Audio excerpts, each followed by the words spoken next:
నమస్తే, నా పేరు రేవతి. తాండవ న్యూస్ కి స్వాగతం. కూటమి ప్రభుత్వం అధికారంలోకి వచ్చిన తర్వాత దళితులు, క్రిస్టియన్లపై దాడులు పెరిగాయని బీఎస్పీ ఆరోపించింది. పిఠాపురం నియోజకవర్గ ఇన్ఛార్జ్ కండవల్లి లోవరాజు చలో ఆకువీడు కార్యక్రమాన్ని విజయవంతం చేయాలని పిలుపునిచ్చారు. కూటమి ప్రభుత్వంపై బహుజన సమాజ్ పార్టీ విమర్శలు చేసింది. దళితులు, క్రిస్టియన్లపై దాడులు పెరిగాయని ఆరోపించిన బీఎస్పీ నాయకులు ఈ నెల 3న నిర్వహించే చలో ఆకువీడు కార్యక్రమానికి మద్దతు తెలపాలని పిలుపునిచ్చారు. పిఠాపురం ఇన్ఛార్జ్ కండవల్లి లోవరాజు ప్రజలు పెద్ద ఎత్తున పాల్గొని కార్యక్రమాన్ని విజయవంతం చేయాలని కోరారు.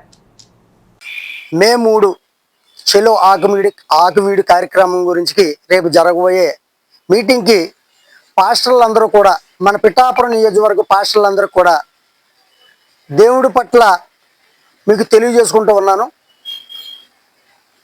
ఆకువీడులో దళిత క్రిస్టియన్ల మీద దాళ్ళు, అలాగే క్రిస్టియన్ల మీద కేసులు, ఇవన్నీ కూడా రఘురామకృష్ణ గారు చాలా సొంత నిర్ణయాలు తీసుకుంటున్నారు. అయినా ఒక రాజ్యాంగబద్ధంగా పనిచేస్తూ, ఓ రాజ్యాంగబద్ధంగా పదవులు చేస్తూ రాజ్యాంగాన్ని పక్కన పెట్టి ఆయన సొంత నిర్ణయాలు తీసుకుంటున్నాడు అధికారిక పూర్వకంగానే.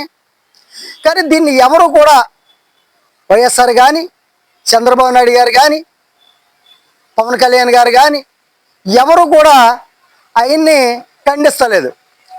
రాజ్యాంగబద్ధంగా కోర్టు మాత్రం ఆయనకు మొట్టిగా వేసినా సరే ఆయన దాన్ని పక్కన పెట్టి ఈయన సొంత నిర్ణయాలే తీసుకుంటూ ఉన్నాడు. దీని మీద తిప్పు కొట్టాలి అంటే దళిత క్రిస్టియన్లు అయితే ఎవరైతే ఉన్నారో వీళ్ళందరూ, అలాగే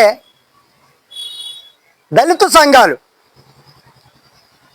మైనార్టీ సంఘాలు, బీసీ సంఘాలు అందరూ కూడా ఏకదాడి మీద మనం వణుకుని మనం కాపాడుకోకపోతే రేపు పొద్దున్న మైనార్టీల మీద చేస్తాడైనా.